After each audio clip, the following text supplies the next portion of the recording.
गर्न गइरहेका छौँ र विशेष गरेर गत वर्षदेखि यो जुन कोभिड काल देशले अथवा विश्वले भोगिरहेको छ, यसका जनताको निम्ति देश हितमा जुन काम गरिरहेको छ त्यसलाई हामी सम्पूर्ण सिक्किमवासीको तर्फबाट साधुवाद दिन चाहन्छौँ, धन्यवाद दिन चाहन्छौँ। र विशेष गरेर तपाईँ हामीलाई थाहा भएकै कुरा हो, लगातार यो लकडाउनको परिस्थिति छ। आज विश्व महामारी चलिरहेको छ। यो परिस्थितिमा मोदी सरकारले प्रत्येक देशवासीलाई भ्याक्सिनेसनको जुन एउटा अभियान लिएर अघि बढिरहेको छ र हाम्रो सरकारले 100 करोड जनतालाई भ्याक्सिन पुर्याउने अभियान अहिले सुरु गरिरहेको छ र यसमा हिजोसम्मको आँकडा अनुसार 32 करोड देशवासीहरूले भ्याक्सिनेसन लगाइसकेका छन् र हामीले सिक्किम सरकारको आँकडा हेर्दाखेरि 4,73,815 सिक्किमे जनजनले पनि यो भ्याक्सिनेसन लगाइसकेका छन् र यस भ्याक्सिनेसन ड्राइभमा जति पनि लाग्नुभएका सिक्किमका सरकारी तन्त्रहरू, हेल्थ विभागका र फ्रन्टलाइन वर्कर्सहरूलाई पनि हामी भारतीय जनता पार्टीको तर्फबाट उहाँहरूलाई धन्यवाद दिन चाहन्छौँ। उहाँहरूको योगदानलाई हामी सराहना गर्दछौँ।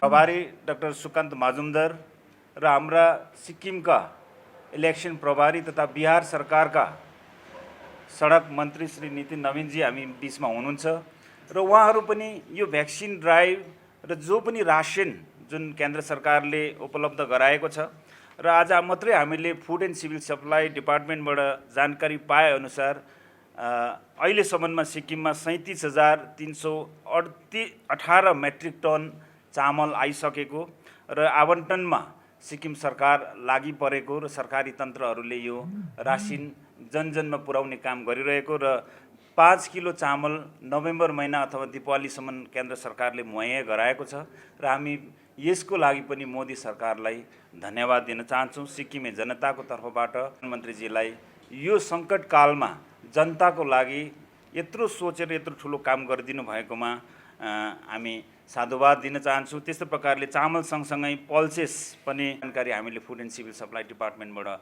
पाएको छौँ र यसमा विभागीय कर्मचारी तथा सरकारी तन्त्र जसले पनि यो रासिनलाई जनजनमा पुर्याइरहनु भएको छ उहाँहरूलाई पनि हामी धन्यवाद। आगामी 8 तारिकदेखि 8, 9, 10 3 दिनको लागि हाम्रा राष्ट्रिय महामन्त्री श्री तरुण चोकजी सिक्किमको साङ्गठनिक विस्तारको लागि, सङ्गठनको जानकारीको लागि उहाँ सिक्किममा प्रवास गर्नुहुँदैछ र 8, 9, 10 उहाँले पनि प्रेस मिट गर्नुहुनेछ र यो पनि म जानकारी गराउन चाहन्छु। 8, 9, 10 को उहाँको प्रवास रहनेछ सिक्किममा। और फूड का जो इशू था उसमें आप लोगों के निगरानी में क्या कैसा रिपोर्ट मिला कि राज्य सरकार किस से काम कर रही है या कोई कमी कमजोरियां है? देखिए, पहले कुछ वैक्सीनेशन के हिसाब से थोड़ा कम जा रहा था। बीच में सिक्किम में 400 के लगभग केसेस आ गए थे, तो उस समय हमको भी लग रहा था कि थोड़ा गड़बड़ है। तो गवर्नमेंट काम किया, लेकिन मुझे लगता है और भी थोड़ा पॉजिटिवली काम करना चाहिए गवर्नमेंट को, कि जिससे 400 इतना छोटा स्टेट के लिए 400 is huge, it's a huge number. तो थोड़ा और भी जो पॉजिटिव है, हम माननीय मुख्यमंत्री जी से भी मिलने वाले हैं। We will pass our suggestions to him. हमारे तरफ से जो जानकारी आ रहा है वो हम देंगे और बाकी पार्टी की तरफ से भी आपको बाकी जो ग्राउंड लेवल रिपोर्ट जो है वो बाद में आप लोगों को शेयर किया जाएगा। सर, सिक्किम में एसकेएम और बीजेपी के अलायंस होने के बावजूद भी एसकेएम के वर्कर का जितना काम होता है बीजेपी का नहीं होता, बीजेपी वर्कर्स का गुनासो है, वो आता है, कंप्लेंट हम लोग के पास आता है। तो क्या इसमें क्या कहना है?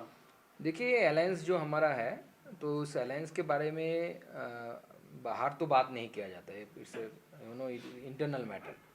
तो है, कुछ प्रॉब्लम्स तो है, मैं इतना बोल सकता हूँ कि कुछ प्रॉब्लम्स हैं। इसको शॉर्ट आउट करने के लिए हमारे जो पदाधिकारी है वो भी आ रहे हैं, ऊपर से कोशिश करेंगे इसको शॉर्ट आउट किया जाए। और बीजेपी का जो बात है कि छोड़ के गए हैं, तो बरा पार्टी में क्या होता है, बरा नदी में कोई पानी आता है, कभी कभी वो बाहर चला जाता है।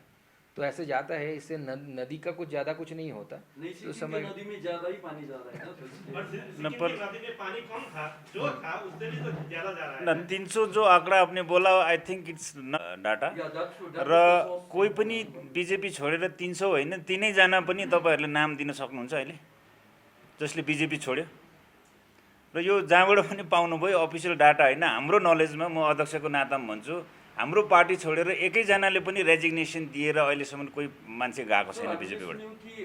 चाहिँ यस्तो पर्फर्मेन्समा लिएर अहिले बिजेपी मात्रै होइन कुनै पनि पार्टीको फिजिकल प्रोग्राम्सहरू छैन अहिले, किनभने लकडाउनको दौरमा छौँ हामी होइन। र सबैले घरभित्रै बसेर यो लकडाउनलाई पालन गरिरहेको बेलामा अब कुनै पार्टीले पनि ठुलो भाषण मिटिङ गर्नु नसकिराखेको परिस्थिति जगजाहेर छ। र हामीले जति पनि गर्यौँ हामी भर्चुअल कन्फरेन्सहरू गर्छौँ। भर्चुअल कन्फरेन्समा हाम्रो कार्यकर्ताहरू जोडिन्छन्। हो अब सोचेको जस्तो नहोला, किनभने सोचेको जस्तो त मलाई लाग्छ एसकेएममा पनि छैन होला र देशमै पनि आज विश्वमै पनि मान्छेमा एउटा हताशा, एक खालको फ्रस्ट्रेसन, डिप्रेसन तपाईँहरूले पनि रिपोर्ट गरिरहनु भएको छ। हिजै मात्रै 4वटा सुसाइड केस हामीले देख्यौँ सिक्किममा। यो के हो? यो मतलब अहिले जुन कोभिडको समय छ, अहिले मान्छे बाहिर हिँड्नु पाइराखेको छैन, केही गर्नु पाइराखेको छैन। अब यो परिस्थितिमा अलिकति हताशा छ, तर त्यो हताशा चाहिँ अब बिजेपीमा मात्रै छ भन्ने कुरा होइन, अरू पार्टीमा पनि होला र जनजनमा पनि हामीले यो हताशा, एक खालको फ्रस्ट्रेसन हामीले देखिरहेछौँ। र जहाँसम्म पार्टीको कुरा छ, पार्टीको त्यही कुराहरू हामी हल गर्न चाहन्छौँ र त्यसकै लागि हाम्रो प्रभारीहरू हुनुहुन्छ, हाम्रो अझै पदाधिकारीहरू आइरहनु भएको छ र कार्यकर्ताको जे पनि छ, जे मनमा छ त्यो कुराहरू उहाँहरूले सुन्नु भएको छ र त्यसलाई अब जहाँ जायज छ, जहाँ हामीले हल गर्न सक्छौँ त्यो हामी हल गर्छौँ। सर, न्युट्रल केस भन्ने तपाईँले नाम दिनुभयो भने हामीले भारतीय जनता पार्टी मोदी सरकारको जुन मोदी 2 को 2 वर्षको नयाँ कार्यकाल, मतलब टोटल 7 वर्षको जुन दोस्रो कार्यकाल पुरा भएकोमा चाहिँ हामीले पार्टीले एउटा निर्णय लियौँ। हाम्रो माननीय सेवाई सङ्गठनको हेतु हाम्रो माननीय प्रभारीजी पनि त्यसमा भिडियो कन्फरेन्समा हुनुहुन्थ्यो। हामीले 350वटा गाउँमा चाहिँ केही न केही सेवा कार्य गरेर योलाई सेलिब्रेट गर्ने भनेर हामीले एउटा निर्णय लियौँ। अब 350वटा गाउँमा हामीले सेवा कार्य गर्दाखेरि चाहिँ अब एउटा ह्युज एउटा मतलब फोर्स लाग्नुपर्ने, धेरै हामीले गर्नुपर्ने। अनि त्यसमा के कुरा आयो भन्दाखेरि चाहिँ 5 किलो चामल त केन्द्र सरकारले दिनै राखेको छ, त्यसमा दाल पनि दिइराखेको छ भन्दाखेरि केही नयाँ काम गरौँ भन्दाखेरि त्यसमा न्युट्रेला मात्रै थिएन, न्युट्रेलासँग तेल पनि थियो, त्यसमा साबुन पनि थियो, त्यसमा हर्दी पनि थियो, नुन प्याकेट पनि थियो, त्यसमा मास्क थियो, सेनिटाइजर पनि थियो। तर कोही व्यक्तिले त्यसलाई अब तपाईँको अब पूर्व आयोजित उनीहरूको एउटा इन्टेन्सन थियो बिजेपीलाई बदनाम गर्ने हिसाबले उहाँहरूले गर्नुभयो। तर म एउटा कुरा के खुसी व्यक्त गर्छु भने हो, पक्का भन्नुभयो तपाईँले, बिजेपी ट्रोल पनि भयो। र अर्को कुरा हामीले त्यो सेवा गरिसकेपछि चाहिँ अरू पार्टीहरू धेरै दिने दानीहरू पनि बाहिर निस्के फिल्डमा र अन्तत गएर यसले जनतालाई नै फाइदा भएको हामीले देख्यौँ। सर, बिजेपीले एउटा सिट जित्यो, एउटा सिट जित्न सकेन है, के कारण हुनसक्छ? किनभने MG Marg was one of the most prominent site नि त, अनि इलेक्सन हो हेर्नुहोस्, म्युनिसिपल न इलेक्सन हजुर होइन, बिजेपी एमएलए पनि हुनुहुन्थ्यो, हाम्रो पनि सबै सहयोग थियो। तर हेर्नुहोस् इलेक्सनमा त्यहाँनिर तपाईँले देख्नुभयो सबैभन्दा बेसी कन्टेस्टेन्ट भएको नै सायद एमजी माग थियो। त भोट चाहिँ यस्तो प्रकारले स्प्लिट भएर गयो, तपाईँहरूले पनि देख्नुभयो त्यो रिजल्टमा कि खालि 300 कति भोट ल्याउने प्रत्याशीले त्यहाँ जित्यो र हाम्रो प्रत्याशीले पनि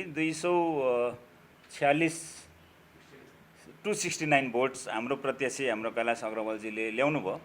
मार्जिन त त्यस्तो ठुलो थियो, मतलब ठुलो थिएन, एकदमै सानो मार्जिन थियो। तर प्रत्याशीहरू यति बेसी भयो एमजी मागमा, त्यो प्रत्याशीहरूको कारण र एउटा इलेक्सन हो यो, अब मतलब ओपन इलेक्सन भएको, यो कुनै क्लोज डोरमा भएको इलेक्सन थिएन। त्यसले गर्दा सबै प्रत्याशीहरूले आफ्नो अब भोट मागे, उनीहरूको पकेटमा भोट बाँडिँदाखेरि पनि त्यस्तो भयो होला। यसमा नि कसैलाई हामीले टार्गेट गरेर भन्न चाहेको होइन, तर कतै तपाईँहरूको एमजी मार्गको क्यान्डिडेट फिटमा कतै प्रब्लम भएन, किनभने उहाँ अब यहीँ हुनुहुन्छ, उहाँलाई कुनै गरेको होइन। तर मणिपालको घटनाले गर्दाखेरि उहाँको इलेक्सनको बेला बहुत सारा ट्रोल भयो, त्यो पनि एउटा कारण होइन?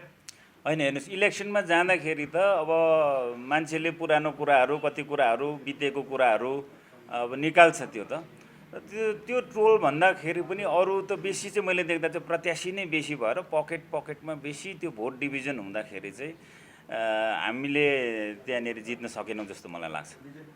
The alliance issue, if I heard correctly. Yes. So my question would be, it has been 2 years of SKM and BJP alliance, and how has the alliance been running, and what is the present status of the alliance, and what future holds for the alliance? First thing is that Sikkim BJP as well as SKM, both are very new in respect of alliance politics. So actually both the partners, I feel so that both the partners are learning how to thrive with this alliance. Okay, so that's why I think we have little bit of lack of understanding, lack of collaboration, and maybe in future we hope so that we will be able to cope with it. And as we are new and we are learning, especially the Sikkim BJP, so as well as the SKM, in future we will be able to sort out this problem. And what exactly is the next? Means you have a party eminence, but you are actually not in the government. Yeah, yeah. So is that a cause of concern or some this particular problems at the moment? No, we are outside. We are supporting them from the outside. That means we are not an integral part of the government. So it is one way it is beneficial for us also, because we are as we are not a part of government. So we are able to criticize the government, and obviously that will be a constructive criticism. So in that aspect, it is very helpful for us that in future also we will help the government to find out the best policies. We will criticize them on the basis of the merit and demerits, as well we will help them to understand what is the best way of serving public. You said you will be meeting. It will be indoor meeting, so at this moment I am unable to share the agendas of this of that meeting. So my But sir, what my discontentment, a sense of dissatisfaction within the BJP cadre in Sikkim, because principally the reason is that you are not in the government. I think that was one of the reasons. So how do you want to address those? So as we don't have such feedback from our, till now we don't have such feedback from our workers. If we get such type of feedback from our workers, obviously we will go to discuss those matter with the chief Do minister. you feel you are losing the ground? BJP Sikkim is losing the ground? No, actually BJP Sikkim is very young, na? Just it is learning to walk, how to walk in the politics. So when a little child try to learn the walking, what happens, sometimes he fall down, this type of things happen. So that's why maybe 300, as our state president cleared that no such number of people left BJP. So Okay. BJP is a seasoned campaign. No, BJP is a seasoned party in respect of this alliance politics. But in case of Sikkim, but the BJP never come from the top, because it is our duty of the Sikkim man, the people of the Sikkim, those are related to BJP, to deal with these things. So we can, as I already I have told you, the Sikkim BJP is very new in case of this politics, that means your alliance politics, as well as I think SKM also very new. So some problems are there. Okay, I think we will be able to sort out those problems in very near future. Will your party contest? Obviously we will contest. Will be contest. Maybe in alliance, may not be in alliance. Yeah. Okay, depending upon our position of our counterpart. तो sir क्या देखते हैं आप रहेगा SKM BJP का? This much इतना मैं बोल सकता हूँ कि अभी तक अलायंस है, अलायंस रहेगा, होप करते हैं। 2019 से गैंगटॉक रुमतेक और पोकलोक कामरान में तब से आप लोग का ऐलान शुरू हुआ था। तब दोनों पार्टी एसकेएम और बीजेपी का दोनों पार्टी का एक ही नारा था कि डबल इंजन का सरकार होगा। सिक्किम का जितना भी पॉलिटिकल डिमांड है, लिम्बो तमांग का सीट हो, कर्नाटक का इशू हो, 11 लेफ्ट हाउस का इशू हो, वो सॉर्ट आउट हो जाएगा। अब डबल इंजन का इंजन कहाँ है? डबल इंजन का इंजन कहाँ है? डबल इंजन का इंजन यहाँ पे एक इंजन है, आपका चीफ मिनिस्टर जो है वो इंजन है, और उधर मोदी जी है, ये इंजन है। ये दोनों ये जो कथित डबल इंजन है ना, पब्लिक को ये फायदा होता है कि जो सेंट्रल पॉलिसीज है या प्रोजेक्ट्स है उसका सटीक रूप से इम्प्लीमेंटेशन जो होता है, दोनों तरफ से, मतलब अगर स्टेट में आपका कोalition का गवर्नमेंट है और सेंट्रल में बीजेपी का गवर्नमेंट है, तो सेंट्रल पॉलिसी जो प्रोजेक्ट्स है उसका इम्प्लीमेंटेशन मतलब ये आप दावे के साथ बोल न इसमें म नेपाली डबल इन्जिनको सरकार भन्नुको मतलब चाहिँ जस्तै हाम्रो प्रभारीजीले भन्नुभयो, तपाईँले देख्नुभयो पश्चिम बङ्गालमा जुन फार्मर्सहरूको लागि हैन मोदी साहबले प्रत्येक फार्मरको लागि जुन पैसा आवन्टन गर्नुभयो हैन 2000 रुपैयाँ, अब त्यो ममता सरकारले त्यहाँ लागू हुनु दिएन। तर सिक्किममा कुनै त्यस्तो घटनाक्रम छैन। पोहोर हाम्रो कृषि मन्त्री स्वयंले यहाँ सिक्किमको कृषि मन्त्रीले धन्यवाद दिनुभयो कि जति पनि सिक्किमको फार्मर्सहरूले पाउने जति पनि सहुलियतहरू पाइराखेको छ, यो चामलकै मैले अहिले तपाईँहरूलाई यो आँकडा बताएँ हैन। यो जोइन गराएर केन्द्रीय जिल्ला गयो, त्यस दिन डबल इन्जिनको जुन सरकार भयो त्यतिखेर किसानको कुरा, चामलको कुरा भएको थिएन। त्यस दिन कुरा भएको थियो, लिम्बू तामाङको सिटको कुरा भएको थियो, 11 लेफ्ट आउट कम्युनिटिजको कुरा भएको थियो, कर्नाटकको कुरा भएको थियो। होइन यस्तो नि, इन्जिनले त तपाईँको सबै कुरा तान्नु पऱ्यो नि होइन, सेलेक्टिभ चुजी हुनु भएन। र जुन तान्दाखेरि त पहिले त हाम्रो तपाईँको जुन तालमेल छ, जुन शान्ति भाइचारा बनिरहेछ सिक्किममा, मैले देख्दाखेरि हामी पूर्व सरकारमा पनि हामी अब सिक्किममा थियौँ बिजेपी, र अहिलेको सरकारमा पनि हुँदा बिजेपी कार्यकर्तालाई, बिजेपी विधायकहरूलाई, बिजेपीको हर कोहीलाई आज काम गर्नुको लागि सिक्किममा खुल्ला छुट छ। पहिले त्यो छुट थिएन। एउटा चिज हामीलाई त्यो पनि फाइदा भएको, सङ्गठनको रूपमा हामीलाई त्यो पनि फाइदा भयो। जस्तै तपाईँले जनताको कुरा गर्नुभयो, जनतामा पनि केन्द्रको योजनाहरू लागू हुने क्रममा पनि, र जुन पनि सिक्किममा थाँतीमा रहेको मुद्दाहरू छन्, यो मुद्दाहरूको बारेमा पनि हिजोस्ति मात्रै पनि हामीले गत साता हामीले एउटा रेजोल्युसन पास गरेर चाहिँ हामीले लिम्बू तामाङको सिटको मुद्दा, कर्मपाको मुद्दा, 11 जातिको जुन 11 हैन 12 जातिको सिक्किमको जुन ट्राइबलको मुद्दा छ, यो पनि हामीले स्टेटमा रेजोल्युसन पास गरेर, उहाँ पनि हाम्रो त्यो मिटिङमा हुनुहुन्थ्यो, माननीय हाम्रो प्रभारीजी पनि हुनुहुन्थ्यो। हामीले केन्द्रलाई यसरी पटक पटक पठाइरहेको छौँ र केन्द्र सकारात्मक छ र हामी आशावादी छौँ।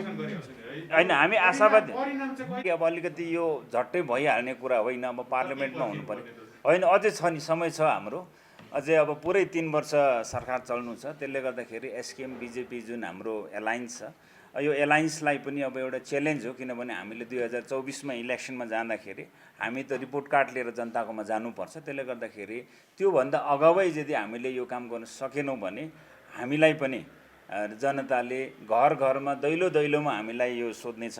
त्यस कारणले गर्दाखेरि हामी इलेक्सन जिते पश्चात अघि हाम्रो प्रभारीजीले पनि भन्नुभयो, नयाँ एउटा विषय आयो यो एलायन्स भन्ने कुरा, र एलायन्स अब यो मुख्यमन्त्री र अब पार्टी अध्यक्ष या पार्टी प्रभारीले मात्रै गरेर पनि नहुँदो रहेछ। यो एलायन्सको बुझाबुझ चाहिँ तल्लो लेभलसम्म पनि जानुपर्ने हुन्छ, ग्रासरुट लेभलसम्म पनि जानुपर्ने हुन्छ। उहाँहरूले पनि भोट जितेर सरकार बनाइसकेपछि उहाँहरूको कार्यकर्ता, उहाँहरूको लिडर्समा पनि यो सुझबुझ हुनुपर्ने। यसले गर्दाखेरि अलिकति समय लाग्दो रहेछ र मलाई जहाँसम्म लाग्छ अब अहिले धेरै समझदारी एउटा वातावरण भइसकेको छ सिक्किममा। र अब 2-3वटा क्षेत्रमा, जस्तै जङ्गु क्षेत्रबाट अहिले प्रभारी हुनुहुन्न जो छुवाङ किपु म्याडम हुनुहुन्थ्यो, उहाँलाई अहिले वुमेन कमिसनको बनाएर अहिले उहाँ हुनुहुन्न, र जङ्गुको विधायकलाई अहिले खुल्ला उहाँ बिना इन्चार्ज काम गरिरहनु भएको छ। त्यस्तै राभाङलाको विधायक हाम्रो टिटी भुटियाको क्षेत्रमा पनि यो हुनुहुन्न, र हामीलाई आशा छ आउने दिनहरूमा अरू क्षेत्रमा पनि इन्चार्जहरू नरहेर बिजेपी हाम्रो विधायकहरूले खुल्ला रूपमा काम गर्न पाउनेछन्, र जहाँ पनि यो सहुलियतहरू बाँड्ने कुराहरूमा पनि हाम्रो विधायकहरूलाई अस्ति बाँड्नु सक्यो, उहाँहरूले 50% आफ्नो क्षेत्रमा सहुलियतहरू बाँड्नु सके। र रहेको जुन विषयहरू छ, यो विषयहरूमा हामी आउने दिनहरूमा सरकारसँग पनि छलफल गर्नेछौँ। अभी तक हमारा अलायंस है ना, तो जब फैमिली में कुछ होता है तो फैमिली के अंदर बोला जाता है। अगर नहीं सुने, अगर कोई नहीं सुने, आफ्टर सर्टेन पीरियड कोई सुनने के लिए राजी नहीं है, तब बीजेपी उसके लिए जो करना है वो करेगी। तो 4 स्टूडेंट का जो इशू आया है, ये तो लगभग 1 साल से चल रहा है, तो इतने दिन मेरी समझ में नहीं आया गवर्नमेंट को। नहीं, गवर्नमेंट को अगर ये समझ में नहीं आ रहा है ना, तो गवर्नमेंट को सही रास्ता दिखाना ये अलायंस का ये काम होता है, एक धर्म होता है। तो मुझे ऐसा लगता है इन फ्यूचर स्टेट बीजेपी सरकार को सही रास्ता दिखाने में कामयाब रहेगी। तो ये alliance like it is like a marriage ना, तो देयर इज़ ए मैंने एक्चुअली 2 पार्ट होते हैं इसमें, 2 पार्ट्स है। अभी डिवोर्स नहीं हुआ, जब डिवोर्स होगा आपको अनाउंसमेंट मिल जाएगा उसका। कुनै त्यस्तो मैले अघि भने पोस्टपोल भाइलेन्स सिक्किममा एउटै पनि भएन। इस्युहरू जस्तै अघि हाम्रो प्रभारी साहबले कुरा राख्नुभयो, यसमा हामीले सरकारलाई फिडब्याक दिने काम हामीले गऱ्यौँ र मैले स्टुडेन्टको पक्षबाट पनि मैले मतलब उहाँहरूको गार्जियनहरूलाई पनि हामीले खबर दियौँ कि उनीहरूले माफ मागेर सरकारसँग अब अलिकति गल्ती हुन्छ होइन नानीहरूको, तर त्यति बेला स्टुडेन्टहरूले पनि अब गल्ती भए पनि नभए पनि माफै नमाग्ने होइन, एकदमै उनीहरूले अब सरकारसँग माफ नमाग्ने, नझुक्ने जुन प्रकारको कुरा गर्दाखेरि चाहिँ अब सरकारले अथवा डिपार्टमेन्टले जुन एक्सन लियो हामीलाई अब अझै पनि विश्वास छ कि उनीहरूले स्टुडेन्ट र डिपार्टमेन्टको बिचमा बसेर उहाँहरूले सल्भ गर्दा सल्भ हुने विषय हो, त्यस्तो ठुलो विषय त थिएन। तर अब त्यहाँनिर चाहिँ अब धेरै ठुलो पोलिटिक्स भयो, धेरै पोलिटिकल पार्टिजहरूले पनि आफ्नो भडास निकाले त्यसमा।